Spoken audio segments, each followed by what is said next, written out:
ఒక thread bangle చేయడానికి బేసిక్గా ఏమేం థింగ్స్ ఉండాలో బిగినర్ సిరీస్ పార్ట్ 2లో మనం తెలుసుకుందాం.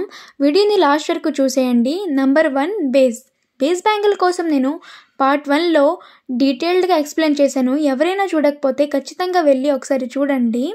Number 2 thread. దీన్నే సిల్క్ థ్రెడ్ అనేసి అంటారు. థ్రెడ్ బ్యాంగిల్ చేయడానికి ఈ థ్రెడ్ని మనం యూజ్ చేస్తాము. దీన్ని ఎంబ్రాయిడరీ థ్రెడ్ కూడా అంటారు. ఇది మార్కెట్లో అరౌండ్ 20 రూపీస్కే వచ్చేస్తుంది. నెంబర్ 3 వచ్చేసి ఈ కటర్ అండి. ఈ కటర్ని మనం థ్రెడ్ కట్ చేయడానికి యూజ్ చేస్తాము. దీనిలో కొంచెం పెద్ద సైజ్ కూడా ఉంటుంది. ఇది యూజ్ చేయడానికి చాలా కన్వీనియంట్గా కూడా ఉంటుంది. నెంబర్ 4 వచ్చేసి గ్లూ అండి. ఈ ఫ్యాబ్రిక్ గ్లూనే మనం థ్రెడ్ని స్టిక్ చేయడానికి యూజ్ చేస్తాము. నేను ఇక్కడ ఫెవిక్రిల్ కంపెనీది తీసుకున్నాను. దీనిలో చిన్న సైజు, పెద్ద సైజు, ఇంకా కోన్ షేప్లో కూడా ఉంటుంది.